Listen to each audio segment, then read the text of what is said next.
Hello and welcome. I'm Lee Peterson, host of the podcast WD Cast, which is called WD Cast because it's brought to you by WD Partners, whose tagline is innovation at scale. And what that means is they have services ranging from strategy, design, operations to architecture and engineering so they can innovate and scale. And they're at WDpartners.com. Thank you, WD, for sponsoring this, and thank you, Chris, in particular. The mission of this show is to talk to people from all industries about the burning platforms of the day. And in this environment, you are either using the burning for rocket fuel forward, or you're burning because you're on fire. There's a little bit of a bifurcation and also an acceleration of both of those elements. And today we have with us, remote, of course, someone from that premier segment, Jordan Berke, who is founder and CEO of a strategic consulting firm focused on helping retailers accelerate their digital growth, which used to be a nice to have a very short time ago, and now it's an absolute must have. And the name of his company is Tomorrow. So Jordan, thanks for being on, and how are you today? Good to be with you, Lee. I'm great. Thank you. Appreciate the invite. Awesome to have you. And so, Jordan, could you just start us out by taking us through your journey? A little bit of like, how did you get here? Tell us the story. Sure. I grew up in Michigan, Lee. And while I was at the University of Michigan, I joined a group of friends in starting a digital media agency. And this was in 1996. So Wow. Fairly early days to be teaching advertisers about how to buy online media. But it was an amazing time, a real renaissance in kind of the early internet growth. So we built the business, and ultimately we sold it to Mediacom, which is a division of WPP. And after selling the business, we had the chance to expand it globally. And that gave me the chance to travel to many parts of the world and introduce digital media through the Mediacom and WPP network to brands. And that was my first chance to travel to Asia. And in doing that, I could see, particularly in China, that the next 10 to 20 years was going to be an incredible time in the evolution of that economy. And so after going back for a graduate degree, I decided to join Walmart because I thought Walmart was probably in the best position to build a fantastic business in China, and I wanted to help them with that. So after joining, I spent some time in the US. I worked in stores to learn the retail business, and then in 2008 had the chance to go over. And so for the last almost 12 years, have been in China, leading e-commerce and various functions for Walmart. And recently set up my own business, to actually help retailers in North America learn from a lot of the innovation that's happened in China within the retail space. So that's what I do now. My firm helps retailers accelerate their digital channel growth and profitability. And I get that about China because, from everything I've read and understand, they started mobile. Right. I mean, in China, you don't necessarily, like the way the United States exploded with e-com or any of that with digital was, well, yeah, we had a cell phone, but we didn't have smartphones. So we bought a laptop and we would sit there with our laptop and connect. But that never happened in China. They sort of skipped that phase and went right to smartphones and exploded that way. So naturally, you would think that they were further ahead, like right from the get-go. Is that true? So it primarily, the Chinese culture is one that is probably the most adaptive of any culture I've worked within. And so when Chinese people see something that is better than a previous version, they're willing to step into that future version much faster. So there actually was a period of time where Chinese were using PCs or laptops to start shopping. And that's the era when Taobao or Alibaba and JD actually began. But to your point, when mobile emerged in 2007, Chinese were the first in the world to see the shopping experience on mobile as being even more convenient. And so they adapted, and within 2 years, you were seeing 30, 40, 50% of commerce, e-commerce, that is shifting to mobile. So certainly the first to adopt any major transition like that. And it's a fun place to work as a result of that. Oh, interesting. And different mindset from here, I would imagine, completely, if you're moving that quickly. We always seem to be playing catch up with whatever it is, like the latest app, to our kids. So maybe it's our kids are more Chinese in mentality than us, I think. Yeah, But, I have a funny sense of the recent few months have potentially changed that about us in the West. I think that we've often held on to kind of that legacy behavior and the way we grew up doing it, or the way we're accustomed to doing it. And it appears to me that that may have largely been erased.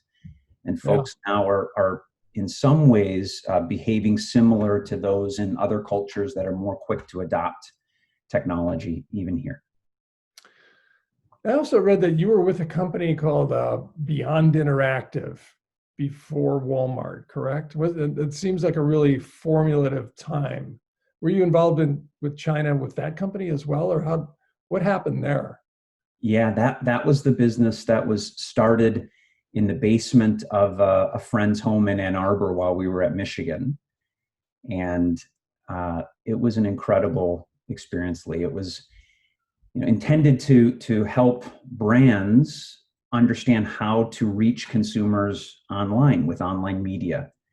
And we were one of the first companies to buy banner advertising on, and this is going to be a blast from the past, on search engines like Lycos and Excite and Hotbot. Yeah. We were literally, the folks buying and creating those banners in the early days. And so at that time, there were, 10 of us in a basement doing a little bit of everything. I found that I really enjoyed meeting prospective clients. So I took a business development role with the business and was out trying to convince partners to use our services. But I also had the chance to help open our offices once we began to expand outside of the US. I was able to go over to Hong Kong and help open the offices in Hong Kong, Guangzhou, Beijing, Shanghai. And that was my first exposure in 2000 to the China market, Hong Kong and China market. I think I got my first cell phone in 1997. So I guess it's a digital immigrant question, and it'd be a little like asking Bezos what he was thinking in the beginning. But what did you see that led you to believe that digital was kind of obviously, to you anyway, like the way of the future? So a bit of it is happenstance. So a good friend of mine was living in a dorm at the University of Michigan, and his dorm mate founded a company building websites for companies. Okay, early days web development, and he won a contract from Chrysler to build the Chrysler website. Wait, in his dorm room, right? Yes. Yes. And at that time, my good friend said, well, how are they going to actually get people to find the website? Because I can see you're doing a lot of work, great website, but how do folks know that it's there, or how do they know how to find it? And so he had the idea that, well, I could build a service to help the Chryslers of the world actually drive traffic. And so the company was founded under the name Wolverine Web Productions, University of Michigan.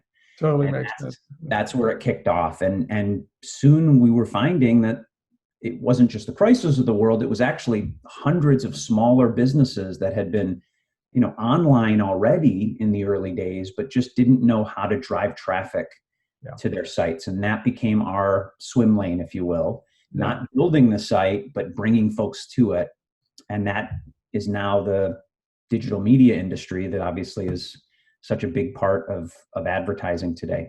Yeah, it still holds true, right? I mean, anybody can open a website, but to get people to go there, is something else. Like Exactly. I've heard it's the easiest time ever to start a business because of that, primarily, but one of the most difficult times ever to scale a business because you can drive some people there and then you get certain customers, but to keep that exponentially like growing is really difficult. And that's your bailiwick, right? Well, today it is a turning point moment for so many businesses that have historically been able to thrive without a digital strategy or without a digital Yeah, capability. And as we discussed earlier, the customer has, within the matter of months, turned from being comfortable with that to completely expecting that they can shop from someone digitally and have it delivered and have it be managed in a way that is comparable to the Amazon experience they've had. And I know you speak about so regularly, that is such a fabric of our everyday life. And so you've got millions of businesses rushing to digitize their business. You may have seen Shopify in sure. April had 62% more stores opened than they had last year. That's a doubling in their pace of new merchant signups. It's an incredible number of new digital presences, if you will, of businesses that to date didn't have them. So yes, this is a period of dramatic digitization. Some could say progress, in that those companies will now have multi-channel capabilities that to date were not considered important. I always felt, and myself and my CEO talk about this all the time, but that there would be a tipping point in terms of uh, online shopping. And there's a lot of numbers out there that still show single digits or 12%. But in reality, if you take out gasoline, restaurants, convenience stores, and some other things, automobiles, it's more than 20% for most of retail. Now, given this acceleration that we've had over the course of the last few months, do you think we've reached that tipping point? I mean, we've gone over the edge? Quote Malcolm McDowell or Malcolm Gladwell. Sorry. Absolutely, Lee.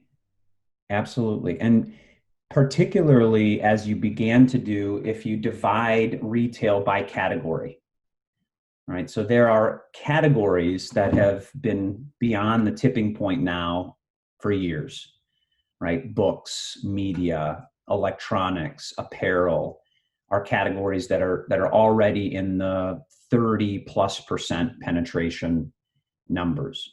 What's really happened, as you know, in the last couple of months is the everyday consumable purchase. Right. That is, in most markets, the last frontier. Mm-hmm. This is not unique to our US experience. Even in China, fresh and groceries was and is that last frontier. Oh, really? Yes. Yeah, it's the category that is both most habitual for consumers and most difficult for businesses to make profitable.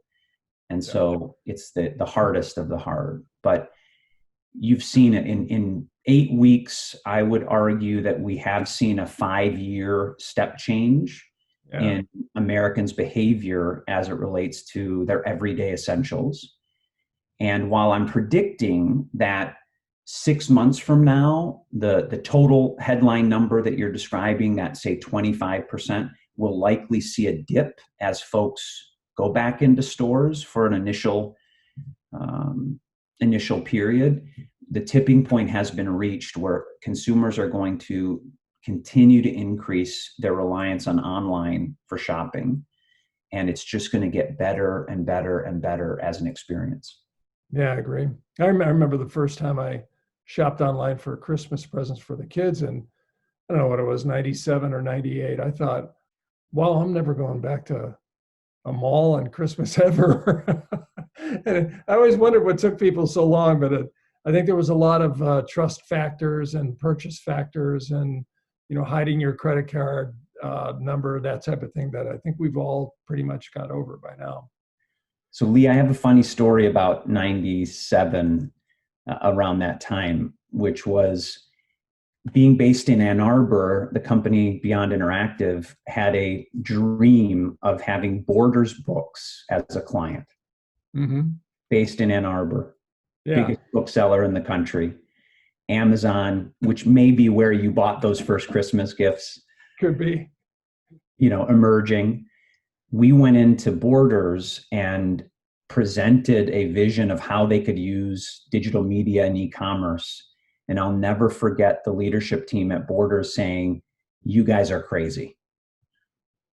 There's no way we are going to go chase Amazon and believe that this is going to be the future of book selling." And it got so heated that at one point they asked us to leave. The only time I've been not so politely asked to exit a pitch, if you will. And it just stuck with us forever, that moment of honesty in some ways, but of just unwilling to embrace that change in behavior. And Borders isn't the only one that suffered as a result, but maybe one of the most symbolic. I always wonder with things like that, like if they remember that moment as well as you do. Probably not. Not, yes. I could say somebody told me, but I don't remember who it was.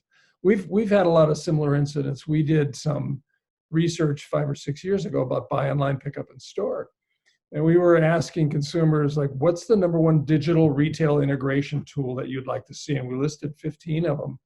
And buy online, pick up in store was so far number one. It was so far number one that we started going out to retailers, big ones, and telling them, you really got to do this, buy online, pick up in store. It means a lot to consumers. And not just in the back of the store, but they want it in the trunk.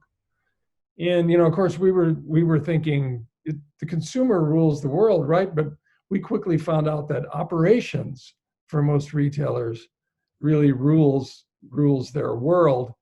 And I think all of that, to your story and to my story both, I think all of that has really changed drastically. Thanks to, the online shopping process has really put the consumer in charge. Yes. Yeah. So a question for you about Walmart. Walmart is on everybody's mind now because it looks like they read the tea leaves pretty early. And I know we work with them, and they came to us at an early date and said, we got to do buy online, pick up in store. And they were one of the first ones to figure it out, as well as many, many other things, including, their e-commerce when they opened the office in San Francisco, and on and on. I think they've just been really pretty forward thinking for such a large company. And you spent 9 years there. Was that must have been a great experience.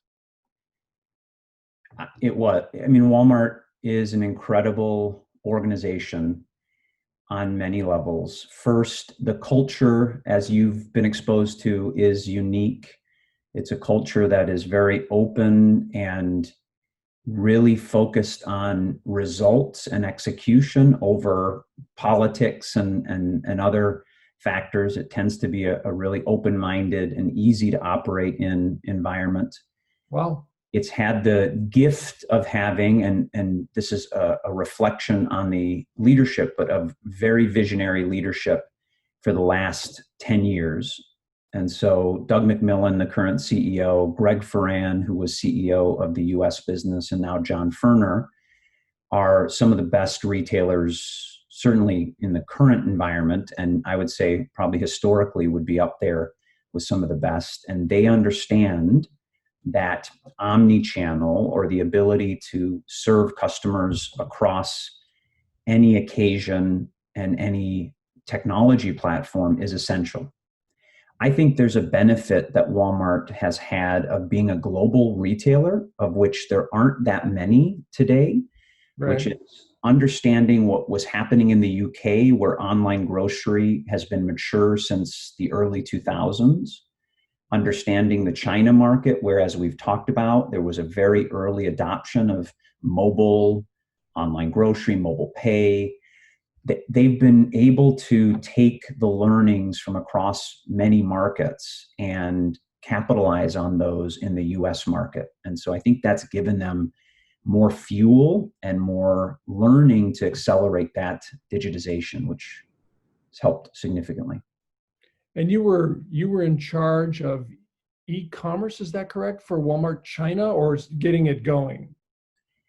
I was responsible for all e-commerce and what we call digital operations for Walmart in China for a number of years. And prior to that, Sam's Club in China. Sam's Club is also a great business in the China market. And so, yes, I set up the initial online operations, so built the e-commerce platforms, built the teams, got the stores up and running and being able to pick orders. And then we scaled those businesses in part through partnerships. We actually built an alliance with JD, which is one of the largest e-commerce platforms in China, as well as Tencent. So how was it working with those partners? Because I saw you work with a few partners: Tencent, JD, Dada, and Daojia. Is that how you say that? It's Daojia. Daojia. So how was that working with partners and with Walmart? Because I think that's one of the things that is fascinating the retail world right now, is how well Walmart works with other partners, like Bonobos. Like, how did that go? So what was the attitude, if that's the right word, about working with partners with Walmart? Fantastic. I mean, the leadership in the organization, particularly Doug, has brought a appreciation of leadership in certain areas and strengths and weaknesses in others. And so the ability to recognize where you're strong and where you need to fill in a gap was something that I think years ago Walmart may not have embraced, but today they do. And so China was a great example where we knew that our store base was a real advantage. Our fresh food operations were a real advantage, but we didn't have the online platform and traffic that JD has, for instance. Right. So rather than assume we can do everything, the ability to say, we're going to be best at the physical aspect, you're going to be best at the digital, and then the magic will be how we bring that together to be able to do O2O and other sort of omni-channel innovations that have made that partnership with JD and the others so successful. Now, did you have to compete with Alibaba over there? Absolutely. Absolutely, right? Yeah. Yeah. How was that? I mean, they're a powerful entity, $1 trillion, right? I heard. Fierce competition. I bet. So, yeah, Alibaba, across all the general merchandise categories, so from apparel, home, electronics, has just been a huge disruptive force in China. They have taken a considerable amount of share from all retailers in those categories. We made the decision that food and consumables were going to be the areas that we would go on the offensive and that we wouldn't let them capture that share. And so that was the battleground where first, the deal that we made with JD that I mentioned was an important milestone moment where actually Alibaba recognized that if JD and Walmart can partner and build that kind of online and offline cohesion or synergy, they would be at a disadvantage. So they, soon after our deal, went and acquired a retailer called RT Mart, which was our biggest competitor. And after that, a series of deals occurred where essentially every major retailer in China is now at least partly owned by either Alibaba or Tencent and JD. There are camps in the country. And so we were part of that Tencent JD camp, a leading part of that. And together we have been trying to outdo Alibaba in terms of the experience and on so many elements. It's an amazing competitive environment. That's interesting too, because there's a lot of talk about breaking up Amazon or big companies, although not, I remember, I don't know, 10, 15 years ago, there was a little bit of that talk about Walmart too, but Alibaba has no such restrictions. Like they could be $2 trillion in 5 years and the Chinese government isn't going to step in and break them up. So super interesting. Yeah. Didn't you also, just kind of my last point about Walmart? You won one of their awards, the Sam Walton Entrepreneur of the Year within Walmart, correct? Yeah. In the China market, the team I was leading was honored with this award, that the annual award for entrepreneurial activity at Walmart, which was we built these micro fulfillment centers in China, which was fairly early on for that concept, and scaled a network of small dark stores, is another way to put it, where in areas where we did not have stores, we would place a dark store, and that would give us the chance to access customers in that trade area with a 1 hour fresh proposition. Yeah, I think that's about to happen here, I think. Yeah, I think you're right. I think you're right. Yeah, so congratulations on that, by the way. Thank you. Thank you. Incredible honor for that team. We were thrilled. Yeah. Now, you mentioned also O2O, and O2O is almost a buzz term now in terms of technology, retail, period. Can you give us the true meaning? Like, what is O2O exactly? I mean, I know what the words are, but what's the goal of O2O? So O2O is a term that was created in China as an easier way to say omni-channel. Okay. Wow. The Yeah. Chinese language, Lee, and you may know this, is incredibly artful when it comes to simplifying terms and finding an easier way to say something. And so when we arrived in China in 2008, when I first started working there, multi-channel was the phrase we were all using here. You probably remember.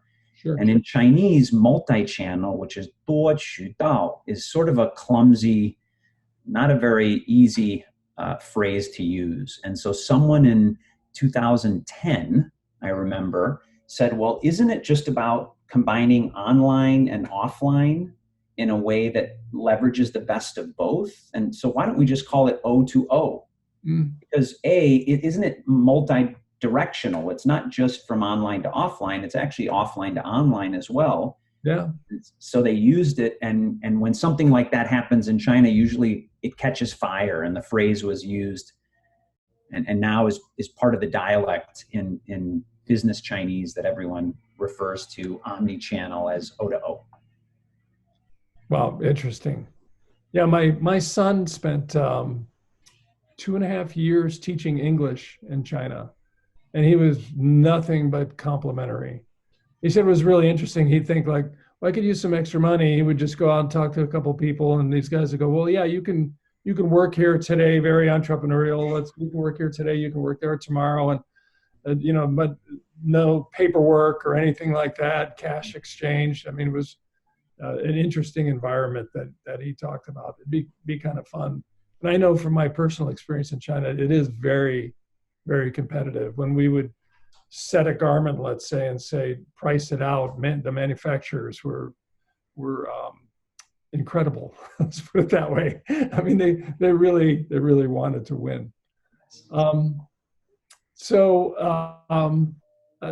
mission and the vision for tomorrow, your company now, you talk about that a little bit? I mean, that's where we're at, right? Yes. Our mission is to help retailers accelerate their digital sales growth and profitability. We believe that going forward, retailers will see over 50% of their growth coming from digital channels. And within the foreseeable future, 50% of their total sales will be coming from digital channels.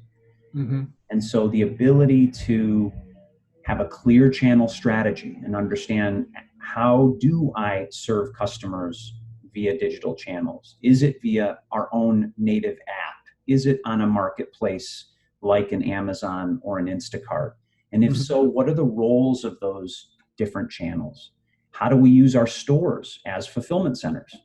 And really be thoughtful, as you described, and whether it's curbside or delivery, how do we actually turn the store into a highly efficient fulfillment facility? And then the third step is, how do we take the digital relationship from just an e-commerce transaction to digitizing our store experience so that that customer is connected to us, not only when she's ordering for curbside, but when she's actually shopping the physical store, we have the chance to interact with her. And I remember Dan Stanek on your last WD cast talked about live streaming experiences in beauty. I love it. It's an example of how that customer can be in a store and actually having a customer service experience or a demonstration digitally when there may not be the resources or it may not be practical to have a service associate there in person helping them. I thought that was interesting because we were talking about that Alibaba did that actually, and I think they're Fresh Hippo stores, which is an interesting name. I wonder what the actual translation of that is. The American translation sounds, a little funky, but for them, I'm sure it doesn't. But yeah, we're still sort of in a conundrum about stores. Like, how do we bring in digital with stores? And you remember a long time ago when it was a kiosk and the kiosk didn't work, and then we put iPads on employees, and it kind of worked, kind of didn't work. So what else do you see? I get the live streaming thing is really great because you can push that out there and get people to come into the store and actually do that themselves. Is there anything else that you see in terms of that element of it, the store element? I see a situation where as the customer approaches the store, she opens the app of that retailer. She probably posts her phone or positions her phone in a shopping cart or in a place where she can be engaging with it as she shops the store. The items that she's interested in that store are mapped for her so that she doesn't have to be searching the store unsure of where those products are. Mm-hmm. Promotions that are relevant to her are surfaced and she can access those rather than having to flip through a general flyer or some uninteresting set of offers that she's never had any interest in. Yeah. She's able to use the phone to check out. There's no more traditional line in a retail environment going forward. She's checking out as she's shopping, and the retailer has a chance based on that to interact with her and understand her buying behavior in a way that is more personal. It also helps with loss prevention because we actually know who she is and we can understand her behavior. So if there's some error or some issue that occurs, there can be a loss prevention intervention to help. So the whole experience is smoother, more personal, and ultimately better for the operation and the customer as she's digitally connected. So adoption to the app, though, is a big deal. Big deal. Which I've heard has also been accelerated over the course of the last 3 months.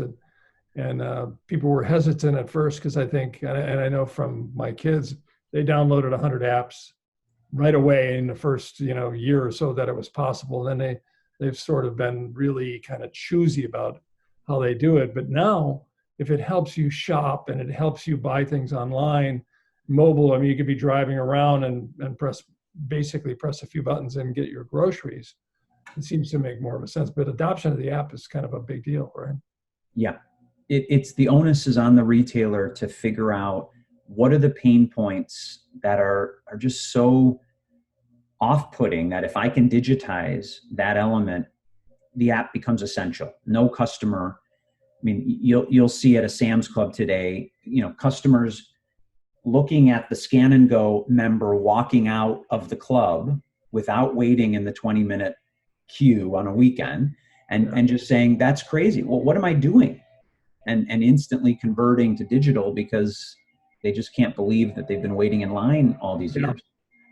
Well, I think that first happened to me with the Starbucks app, where you can buy online, just run to the store, pick it up and grab and go. And one time I was standing in line and people were running in and out of the store. I'm like, what am I doing?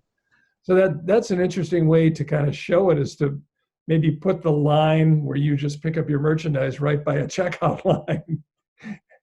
In China, that was the best marketing we had. We have a Scan and Go experience that's the highest penetration, I think, in the world. And all the marketing we did in the world wasn't as good as the customer in line watching the scan and go lane like this and saying to his wife, or what are we doing?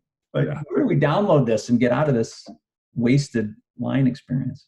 So you see scan and go as a way of the future too, so eventual tipping point, et cetera?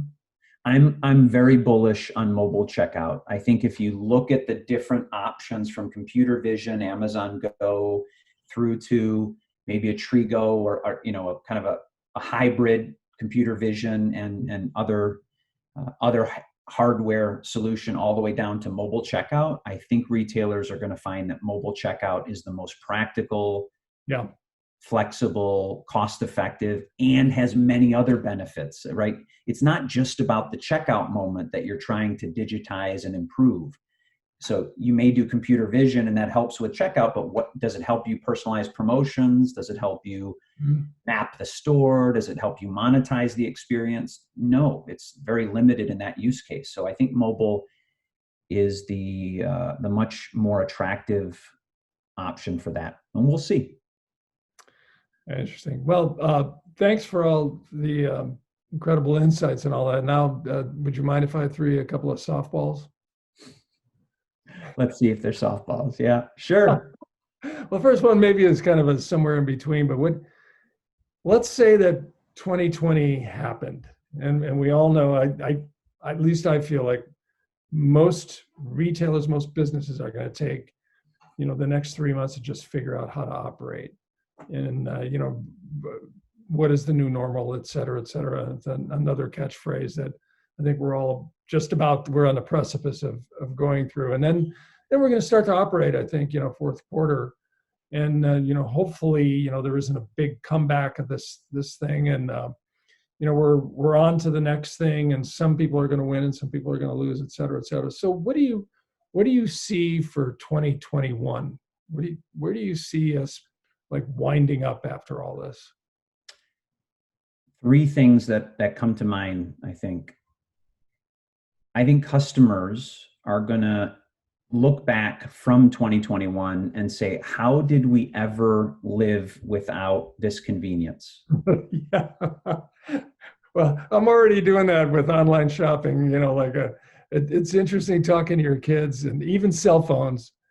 And, I used to go to Hong Kong all the time, and we never had cell phones. We would use fax machines and everything. And now I think, how did that happen? So I'm sorry. The same great analog, because just like how did we live without the iPhone, it's going to be how did we live without being able to instantly access products in our community and pick them up or have them delivered? Definitely. I think the second thing is I'm hopeful that 2021 is the period when virtual reality gets its first killer app. And I believe that killer application is going to be virtual video conferencing, where you and I would be doing this in a way where it's much more immersive, and it's as if I'm sitting there with you in your living room and I'm able to be with you, and we can really almost match the in-person experience. So I'm quite optimistic that a lot of the work Facebook's doing, Oculus at Facebook, is going to create that first killer app that drives all of us to feel like we want a headset finally, and that ends up being a tipping point for virtual reality. So do you think virtual reality dating as well? I'm just kidding. Separate podcast. Okay, and personal question: how are you doing through all this? Where you're sequestered in Michigan, right? Yes, we're now in Ann Arbor. That's not a bad place to be. We're really, really lucky. It's a beautiful town, great friends and family close by.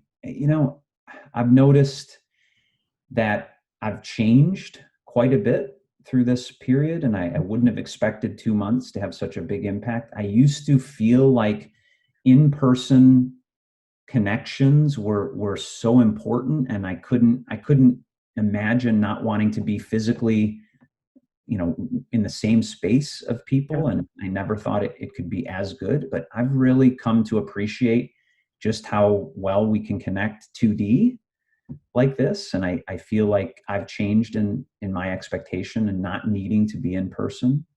I also used to feel like a couple hours in the house was enough for me. I felt stir crazy and wanted to get out and about. And now, probably like yourself, I can go a day, 2, 3 days without leaving the house, and I don't feel I'm missing anything. So I think our behavior as a family is changing quite a bit as a result. Me being in Columbus, Ohio, and you being in Ann Arbor, this rivalry towns, man. I wasn't going to bring up politics. Politics. Go Blue. I'm not sure we're going to get a chance to play this year. Well, we'll see. Looks like it may happen. I hope so. There's a lot of conversation about what's a game like without fans, and I'll tell you, I'm not a sports freak, but I do appreciate them, and I do watch them, and especially with the Ohio State Buckeyes right here in our backyard. I suddenly found myself really missing something that didn't matter, that you kind of cared about, and you thought, well, we win, we lose, and that type of thing. But wow, sort of, do I miss them? And so speaking of that, so one last question, like what do you do for fun? What's your idea of fun? So with a 9 and 5-year-old, it's been awesome. This week, I got to teach my son how to ride a bike. Oh, wow. And it's, amazing moment. And so now we ride every day we go out, and the 4 of us, my wife and 2 kids, we can ride together. We love doing quarantine picnics. We've been going out and kind of, at friends' place, getting some space, but being able to be together. And so we just enjoy being around town and spending time with family and friends. Yeah, that's cool. You can see I guess, I'm just looking at here, you can see one of my pastimes in the background over there. Are you offering to open that up and give us a taste? Yeah, that's a different podcast too. Okay, well, thank you, Jordan. You've been super gracious, much appreciated, and thank you for making WDcast a lot better. I really appreciate it. And people, be sure and listen to WDcast. We put these on once a week, every other week, something like that. And to find us, we're at wdpartners.com. Just hit the hamburger. When the hamburger opens up at the bottom, there's a little podcast icon there. Just click that. We have interviewed CEOs, entrepreneurs like Jordan, artists, and retailers, and all kinds of good learning for you. So thank you very much for listening. Also, one tip: stay safe. Make sure you listen to the experts and not the politicians, and stay frosty. We'll see you next time. Thank you.